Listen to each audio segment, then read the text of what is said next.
Hello and welcome to Read with Pride, a podcast focused on LGBTQIA plus literature brought to you by the Ocean County Library's Ocean Pride Committee. Hello and welcome to another very exciting episode of Read with Pride. As always, I'm Frankie, your intrepid host, and with me as always is my intrepid co-host, Lexi. Yay! Woo. Today we are going to be talking about some of our favorite queer graphic novels with two very good friends of the show. Would you like to introduce yourself? Hello, I am Caitlin. I am a very big avid reader of graphic novels, especially queer graphic novels, and I am the co-chair of Ocean Pride. Yay! Yeah. Hello, I'm Diane. I love graphic novels, and that's all I'm saying about that. And Diane. And Diane, you created Read with Pride That's podcast. right. So Yeah, you that's do right. kind of get to be on here whenever you want. Yeah, you have a golden ticket. That's right. Whatever. I just need all the dates. Clear my calendar. Also, Caitlin again, pronouns are she, her, or they, them. Oh, good. Yep. Lexi, she, her. Diane, she, her. Frank, he, they. All right. So, graphic novels. Do we want to start by talking about our books? Sure. Yeah, why not? Yep. We got some good choices this time around. Yeah, so who wants to start? I'll do it. Yeah. All right. So for mine, we have to have a little definition just in case anyone isn't aware already of this genre. So if you ever watched something like Sailor Moon as a kid, you might know about the term magical girl, which is a subgenre of Japanese fantasy media centered on young girls who possess magical abilities, which they typically use through an ideal alter ego into which they can transform. That's the definition. So, a lot of different medias have done stories that kind of flip the script or try to do nuanced takes. And The Madoka Magica. Madoka Magica, so good. And a lot of times it's not just a magical girl. You also have magical boys. Yay. So with the story we're going to talk about today, the title is in fact Magical Boy. It is written by The Cow, and he wrote us a story about a trans teen boy who comes from a long line of magical girls based on a goddess that apparently blessed his family when they were eons back. And it deals with him finding out that this is going on with his family and has been for a long time, while also coming out to his parents as a trans boy. And unfortunately, his mother is very bogged down in the ideals of the magical girl inheritance cycle that they have throughout their generations. So we go into a lot of interesting stuff about, in most Magical Girl series, there's transformation sequences. Those transformation sequences are not outfits that the characters choose for themselves. They're usually attributed to them based on the powers and based on, they will sometimes match the powers or personalities of the person that they are taking over, so they're not something that you have control over when you transform into the what it is you're transforming into. That's interesting. Yeah. And I think that you can see where this is going. That if a magical boy has a magical girl transformation, there could be problems. There could definitely be problems. Situations, even. Yes. So our lovely main character, Max, he has his first transformations, and the powers do transform him into, it's pretty much from what I understood, a replica of what his mother's magical girl outfit looks like. Now, you do find out throughout the series, this outfit changes based on the personalities of the person. Oh, interesting. His own mother's outfit was different from her mother's eventually, but it changed over time. So, but it was always a big floofy dress of some kind. So Max is dealing with a lot of not so fun times in being forced into these outfits and transformations while still feeling an obligation. to. Okay, I want to ask a question. Yeah. Has anybody here ever read or watched Ranma 1/2? Yes. Yeah. Okay, this is super similar in this way. Like this trope has kind of been going around like in anime manga for a while. But I have a question. So we all know then if you've watched or saw or read it, that the girl part is dressed very scantily clad and they really amp up the feminine wiles. Yeah, and then it's the guy half is very masculine, martial artist, like that. Is it similar here where they really amp up? They amp it up in terms of it's frilly and froofy. It is not so much scantily, but it is that girly girl. So girly girl. Okay. So sparkles. And the first transformation sequence, it's very the surrounding environment has all of the kind of stereotypical glitter, sparkles. It's very Sailor Moon. Yeah. Or even in She-Ra, Princesses of Power, Adora's first transformation. Yeah. Whereas this is, I think the biggest difference and really the whole conceit of this story is that this beautiful, wonderful transformation sucks. He is miserable. He keeps saying this is unnecessary. Why? And he's upset. And his binder goes away during it, and it's upsetting. Those things are it's kind expensive. of traumatic. Yeah, he had just gotten it too earlier, within that day or the day before. And it was a really big deal because he's been hiding his identity. I have also read this book. Yes, I can tell. Yeah, Caitlin recommended it to me when I was still very early in my transition, and it was a really important book for me as I came to a better understanding of my own identity. It's a wonderful series, and it was originally a webcomic that was being posted. I was following from the very first chapter, so I got to kind of watch it unfold, and it's really well done, and you can tell how much passion and love the creator put into it. How many volumes is it now? Only 2. It's finished. It's 2 full volumes, and they're all available at the Ocean County Library. That's true. Yes. I think it's so interesting. I know you love manga, and I feel like it leans more. It's a graphic novel, but it leans more towards manga. Yeah, it took a lot of inspiration, partially because it is taking from that magical girl genre, which was really influenced by Japanese culture in general.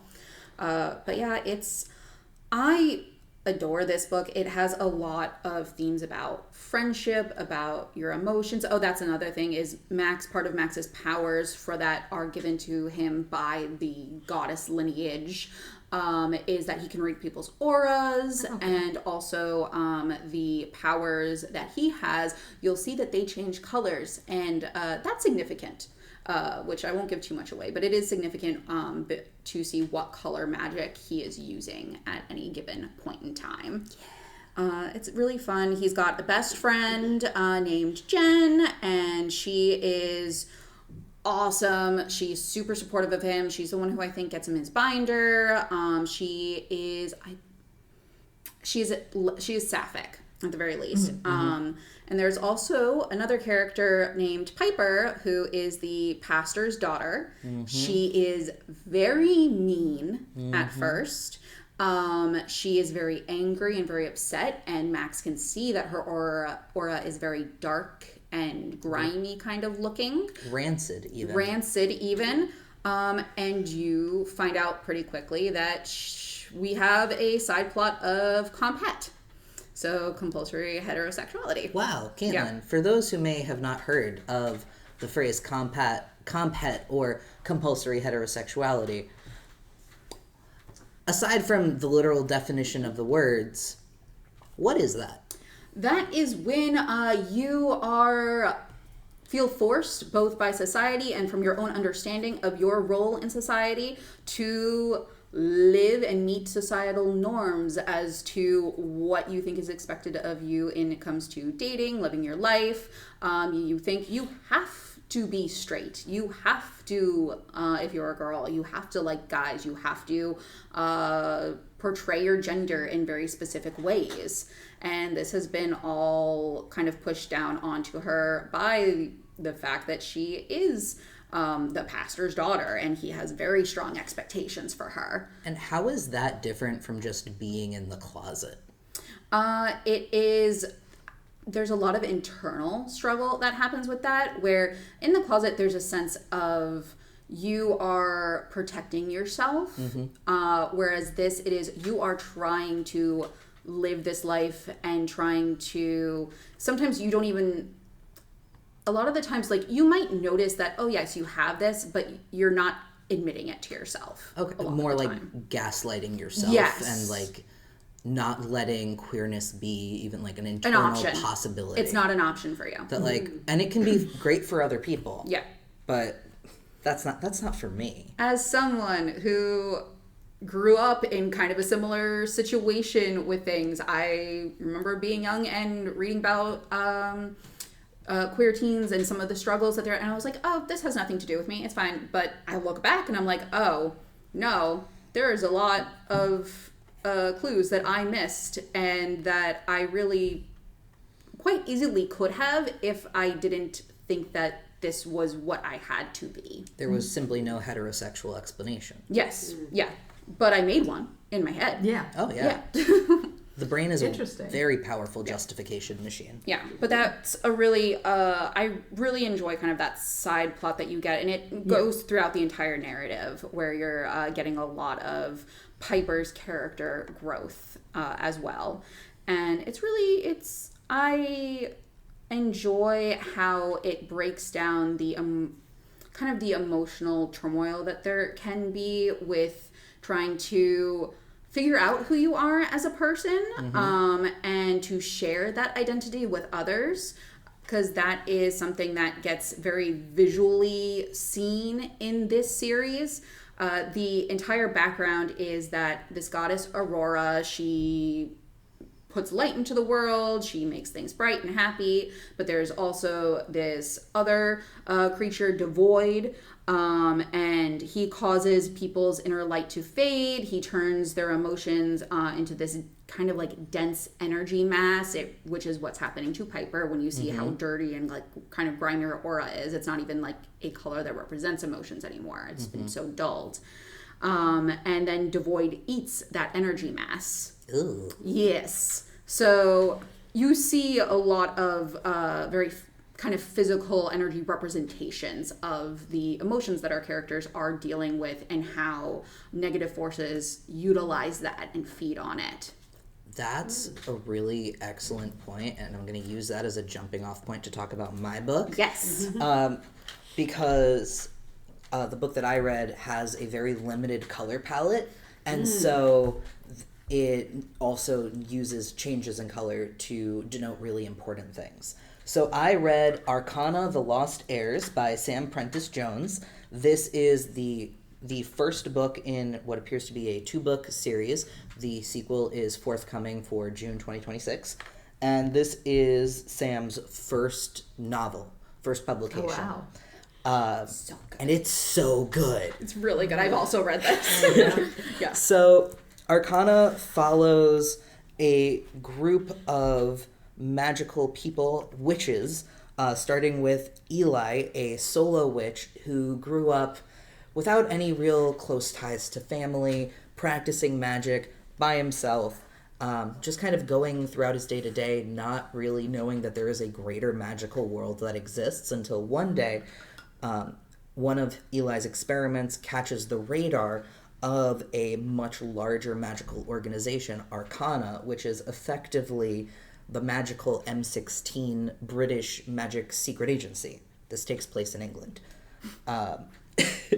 So Eli gets discovered by James, another witch that works for Arcana, and gets brought in to say, hey, here's this organization, we're here to help you. You don't have to join us. And, there's all these things that we can do to train you and help you become more powerful and become more assured. As the story progresses, we meet more and more characters who all have different ties to the organization Arcana, and specifically really interesting ties to a group within Arcana called the Majors. Now, I'm saying a lot of things that may ping for listeners who are familiar with tarot. Tarot is I know, incredibly popular in the queer community, as are like many kinds of magic. And this book, in an interview, the author actually said they were inspired to write this story after illustrating an entire tarot deck. So each chapter starts with a different card within the major arcana. And it seems like cards are either very much so assigned to characters. For example, Eli being assigned the Fool, which is card 0. It's the beginning of the Fool's journey. James being assigned the Magician, and so on and so forth. And each chapter starts to follow in the footsteps of the Fool's journey throughout the major arcana. The different chapters are primarily in one color until there is a significant change in setting or a magical disturbance. And there are often many pages where there are no words. This is a book that is incredibly expressive in its art style. I haven't even mentioned the gay things yet. Because this is a story that has queer characters and focuses on an almost exclusively queer cast. And none of the conflict is about their queerness. This is, in fact, a large conspiracy that involves coordinated killing and assassinations of the previous set of majors who ruled Arcana, and it seems that the current Arcana have been trying to cover up this conspiracy by keeping our particular crew of descendants apart. So would you say that there's definite themes of like queer norm? Like, is it that, or is it not? It's not queer norm. The world that it takes place in, this is more of an urban fantasy. Like, we do have a trans femme character, Daphne, who is wonderful, completely accepted by the people around her now, but we have a flashback to her family, who was a very powerful and traditional magical family who did not accept her for who she is. Mm-hmm. And that was a very big part of why she had not investigated the mysterious disappearance and death of her parents earlier, because in many ways it was a relief. Interesting. We have characters who are non-binary.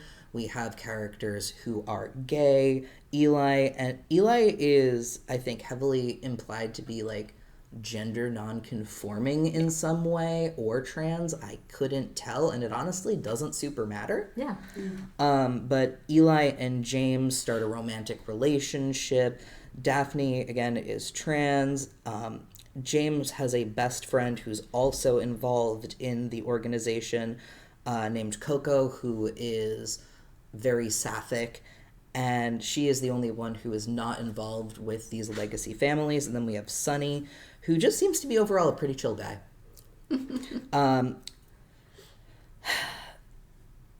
This story was so compelling.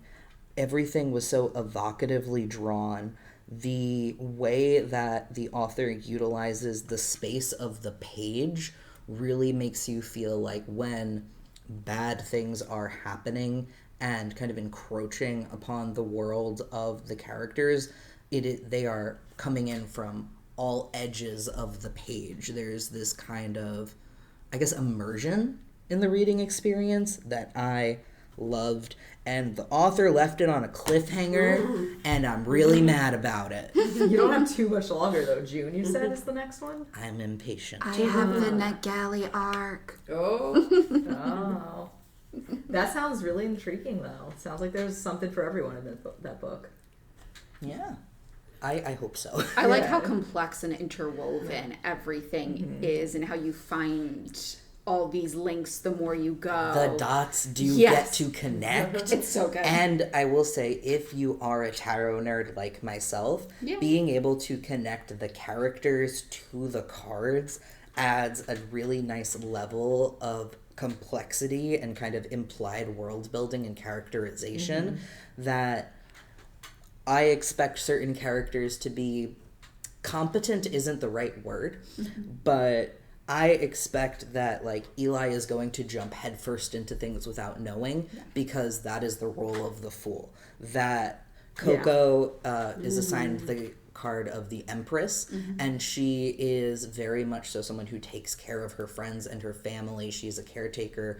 Yeah, Coco is taking care of her mother, who seems to be suffering from cancer, and she also is very much so this like loving figure who tries to bring comfort to everyone that she meets.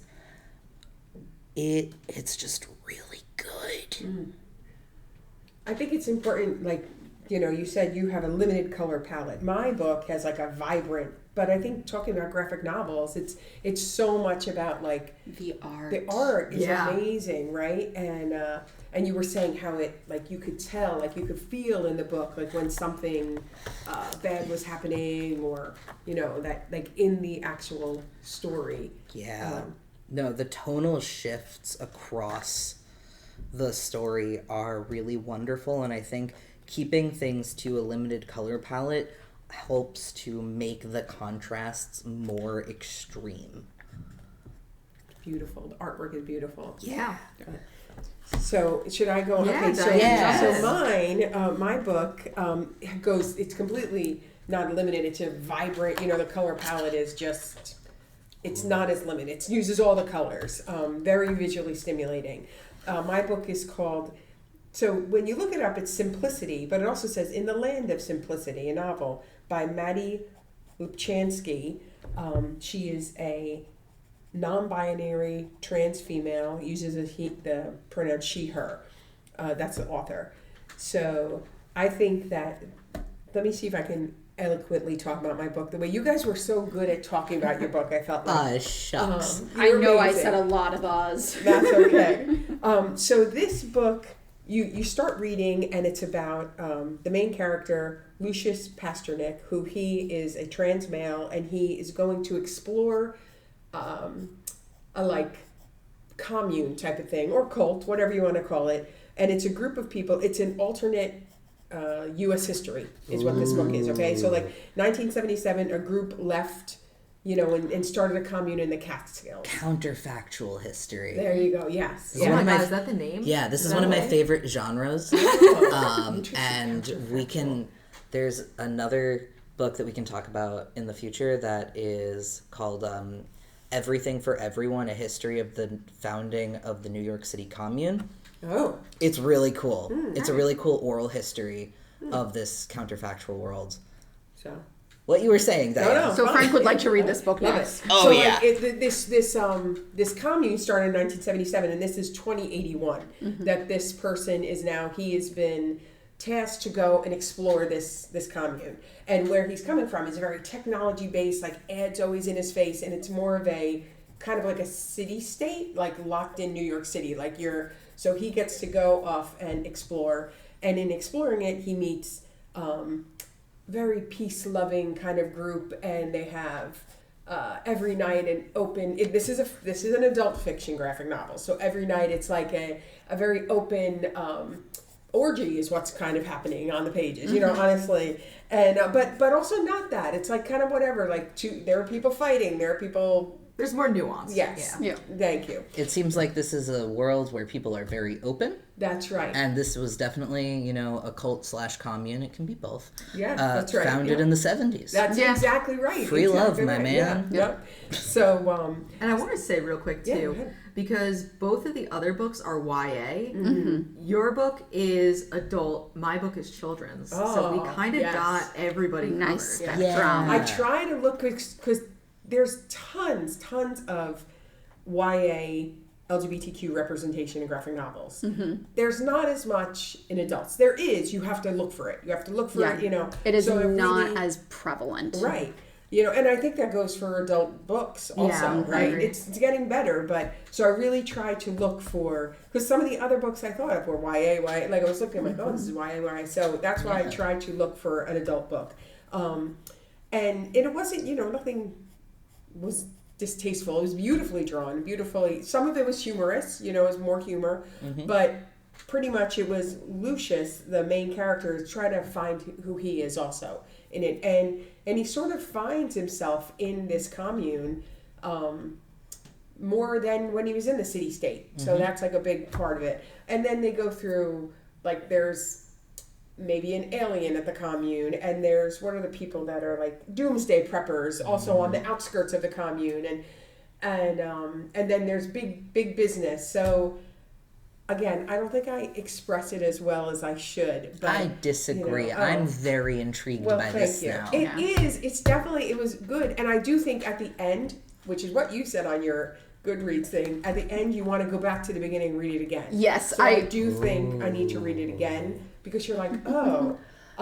Is this... Go ahead. I was going to say, what is it the kind of I want to reread it again where you want to go back and look for clues? Yes. Yes. Yes, it is. Mm-hmm. Yes, that's what I wanted to do when I read it. And I was like, wait, what? actually want to reread it again now. Yeah. Now that I'm hearing Diane talk about it, because I also, again, I got this as an arc, so I want to see if anything with the art style or anything with the colors have changed. Yeah. So I think we should all, you've got me and Frank at least. I do think also, like, when I read books, I love quotes, right? I love to, like, and so when I was reading it, I relate it to, like, what's happening in the world. And there was a quote, they say, like, this person says, there's no such thing as leaving the world, is there? We're in the world, the choice has already been made for us. Running won't and can't. So, like, it's kind of like we have to live in the world we're in, no matter how, because this gets to a point where it's, kind of hard in the thing. And then also, they say, no, I have to be part of the world. Like, you have to kind of fight your battles where you are. I love that because there is something really, I think, enticing and attractive about the idea of saying, oh, well, that's going on over there. And so I don't need to care about that. It's not going to touch me. It's not going to impact me. And I can just ignore it. But we all, not to be that guy, but like, we live in a society, which is to say we live amongst other people, we're reliant on others for our survival, and there is no way to opt into, like, well, I only want to care about this one thing, because everything touches. Right. Yeah. And so to recognize that you cannot escape, or there's only really one way to escape existing, that you have to take it on yourself to make the part of the world where you are a little bit better. Yeah. And that if you want the world to be better, that means that you have to do something and hopefully find like-minded people to rally to your cause of making the world a little less bad. Yeah, absolutely. Now, I will also say, and I don't think this is a spoiler, at the end, I wasn't thrilled with the ending. Yeah. I was like, but then that's why I have to go, because I'm like, oh, wait. Like, it made me go back to the beginning. I'm like, oh, that's what's happening. The beginning, and then there was a story, and then, so. Things start to unfold, and things start to make sense later on, and you're like, oh, this is referencing that. Yes. And, Is this the kind of ending that you don't like because it's not a satisfying conclusion? Or is it something that you don't like because it doesn't make narrative sense? No, it made narrative sense. It definitely did, and that's what made me have to go back to the beginning. Because I was like, oh, she set that up in the beginning. I just was so engrossed in the story, I didn't realize this is where we're, I mean, I guess I could say, in the beginning, they're going to a museum, and it's a museum of, like, the past New York. Ooh. And then you go, like, and look at this journey of this person. And then at the end, they're back in the museum. And so, like, so I'm like, oh. There's a book ending that happens. Yeah. So, but and the inside is good too. Like, it's good. It just, I don't know what I would have wanted, I'm excited to read this, and then we can talk about it. Yes, that's right. Sometimes the endings are supposed to just make you think and mull and you don't need a happy ending. Yeah. Sometimes it's a crazy thought, you guys. Art is supposed to make you uncomfortable. That's true. And make you think. It's supposed to make you feel something. Yeah.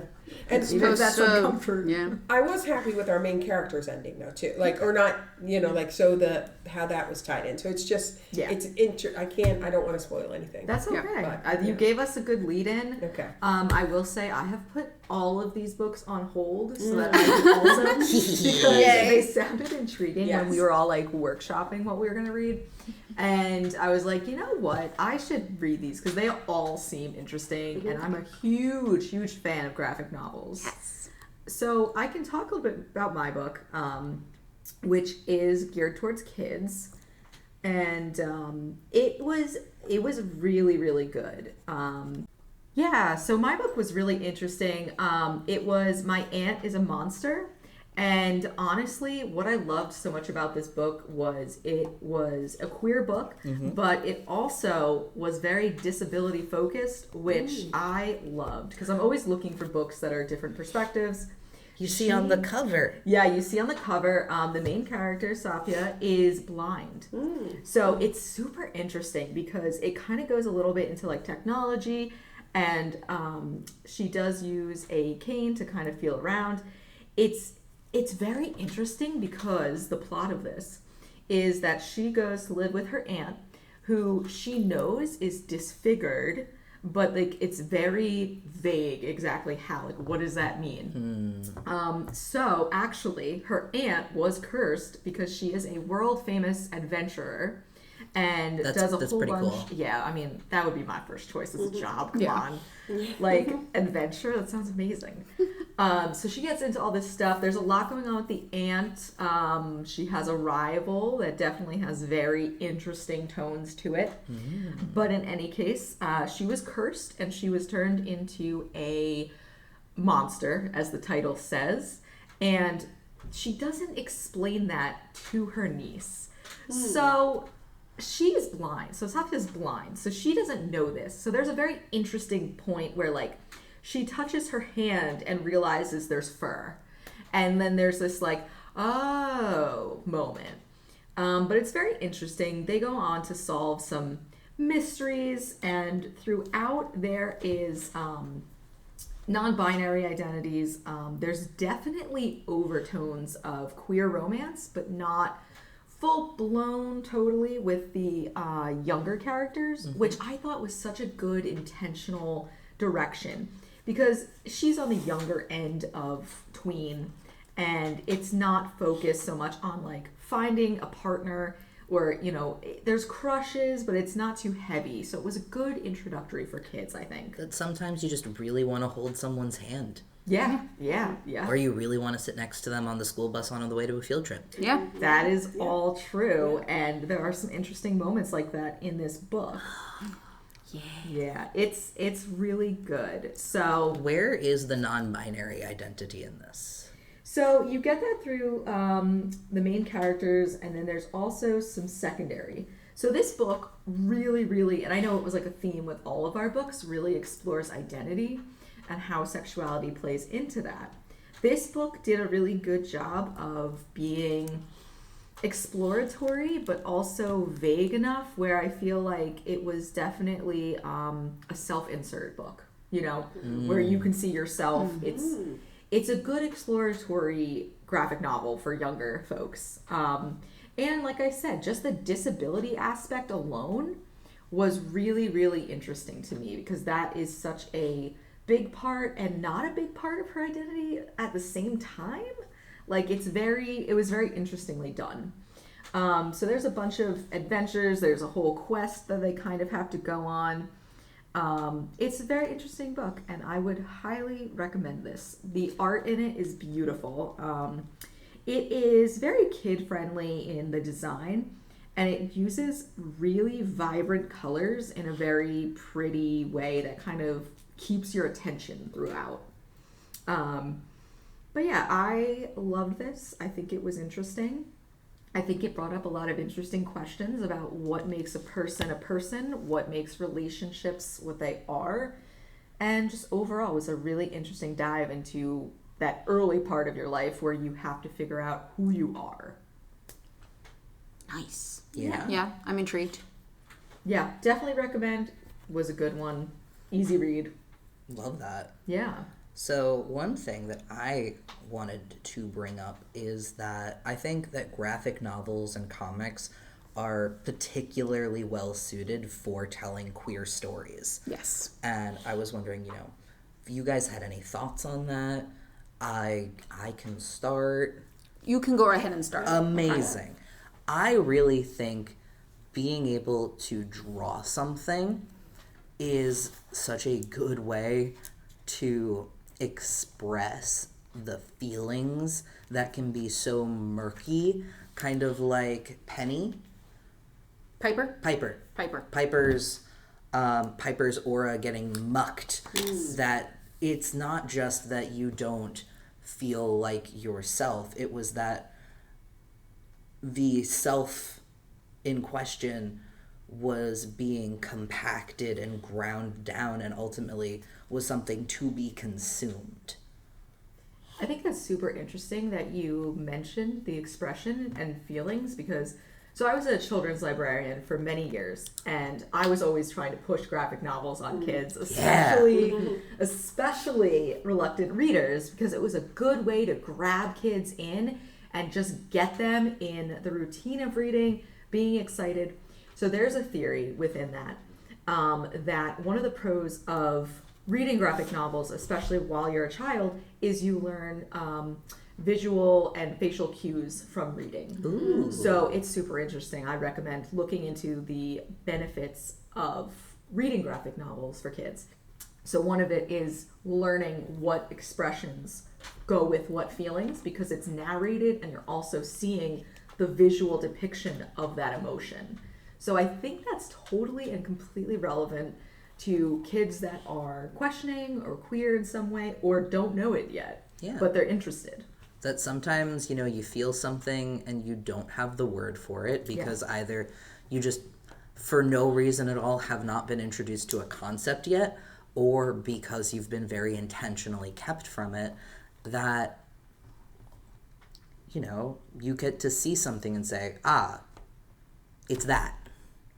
I'll also throw out that because this is art and it's stuff that's drawn, that we do not have to limit ourselves to physics or things that make sense. And so often I think the internal world and your emotions are so much more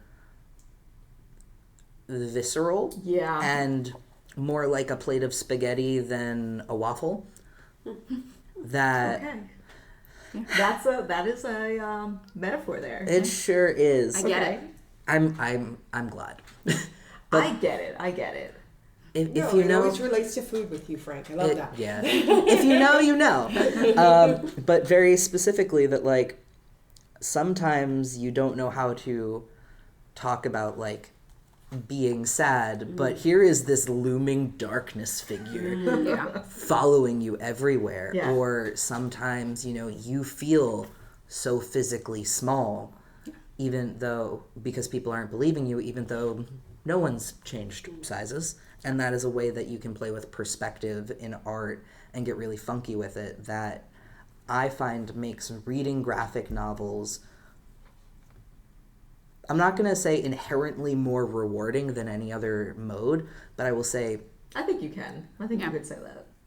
This is the episode dedicated to graphic novels. I don't know if I want to say that, but I will say that I think that it has a unique ability to express. It has a unique set of rewards. Yes. Yeah. I would also say, jumping in again, that going off of that, it also is a really good, teaching manual for people that are on the neurodivergent spectrum. Ooh. I was thinking about this because if you are alexithymic, meaning you don't know what emotions you're feeling or how to voice them, I think it really is a nice tie-in because it does start teaching you, when someone says, they made me feel small, that's a very vague concept that's hard to explain. What does it mean to be green with envy? Yeah, exactly. So that visual cue is super helpful, and I do think there's a huge tie-in with being queer and neurodivergent. So existing on the outside, crazy. I know. We would never talk about anything like that here. I would never know that a day in my life. None of us. Classically normal. Well, I will say for example, Magical Boy, one of the scenes that I thought was particularly impactful visually was when Max was trying to come out to his parents and explain that he is a boy. And we start out with, it's very normal panels. They're sitting at a table. There's a little happy birthday banner in the background. Parents are there. Max is having all the like different expressions starting to kind of enter into the conversation. And then when he's really trying to say that his appearance, his body, none of it matches the person I am deep inside who's desperately trying to come out, he has been taken away from that setting, and it's just him on a chair looking very visibly distraught. He's in this kind of black, murky void, and within that void, he is in another box within that void. And so he's just, you see that boxed in, that turmoil, how hard it is trying to explain and how trapped he feels just from that visual, which I don't know that it would have worked so well narratively to just really show at a glance, like this is how he feels, and this is so hard for him to try to put to voice for them to understand. And then also immediately after that, his mother misinterprets what he's saying, and he's pulled quickly from it, and it's kind of jarring when she kind of dismisses what he's trying to say and goes down a different line of conversation, because we're right back to that original style and setting, and you're just like, no, look at how he feels 1 page ago, and he's forced out of that. So yeah, I think that graphic novels they're really able to convey emotion and expressions and everything in a way that adds so much value to a narrative that you can't always do just with words. It makes me really furious when I hear, usually it's adults, and it's usually parents or some teachers who have been like teaching for a very long time. They're like, oh, that's just comics, it doesn't count. Visual literacy is a thing. Yeah. And it's not just visual literacy, it is also literacy in general, because there's often narrative for aspects, there's dialogue, there's so much.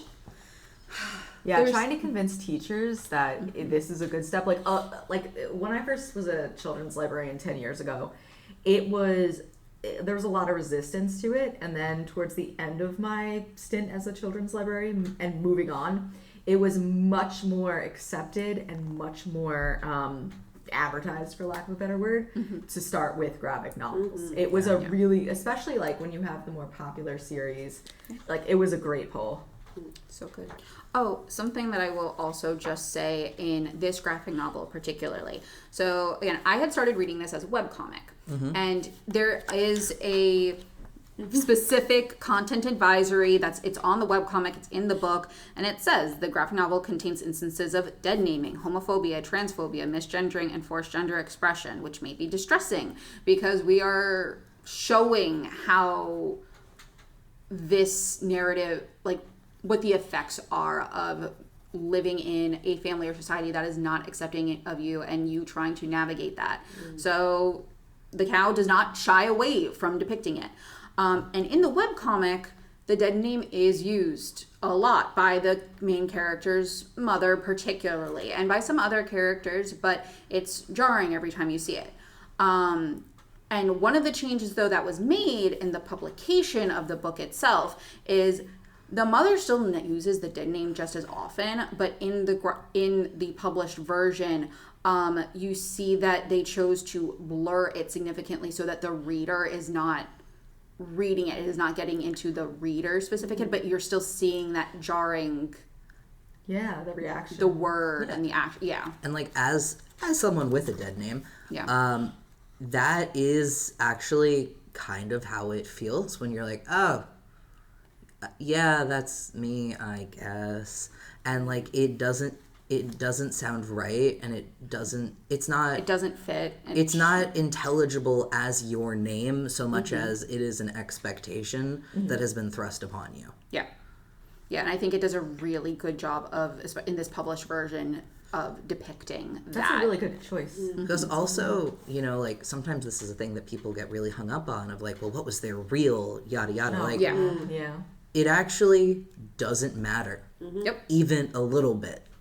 Yep. We know that this character is trans, that there was a name before, but we have the name that he chose, and that's all you need. And even with that, they actually discuss the choice of his name, of his dead name. With there's a chapter where the mother is discussing it, and the dead name doesn't matter in that chapter either. What matters is how obsessed the mother is with the goddess lineage, and her explaining that the name she chose for him is meant to connect to it. You still, the name is blurred out. You don't need the name you don't to actually understand the name it. significance. Yes. I was listening to someone explain like this concept to someone who was very hetero-cis, didn't quite understand, and they were like, well, it's like when a woman gets married and doesn't use her maiden name anymore. And I was like, not exactly, but like it was in a way that they could understand. But yeah. It's kind of like when it's a new year, right? That's right. I've read that one so many times. And it's 2026 now, and you can write 2025 for like maybe the first week, but it is not even. You can't be like, well, it's still 2025. Right. We're not going back. You're just factually incorrect. Yep. Get with the times. Exactly. My book shared, you were both saying how, you were saying the spaghetti or the waffle, Yes. right? There is definitely a part in this also that like the person connects to like the tree. And so, yes, I agree. The graphic novel, you could definitely see how they use it to evoke feelings. Yeah. So, yeah. There are some stories that are just meant to be told visually. Yeah. Yep. Yeah. And thank you to graphic novels and all the artists and writers who contribute to making them so that we get to enjoy them and have wonderful podcasts to share them and put holds on them for ourselves. Yeah. Absolutely. Yeah. All right, and on that absolutely fabulous note, we'll see you next time. Yeah. Bye-bye. Thanks for listening. Bye. Thank you for joining us today. Be sure to visit the Ocean County Library's website for more podcasts and events. All the titles mentioned in today's episode can be found throughout the Ocean County Library, free with your library card. Until next time, happy reading.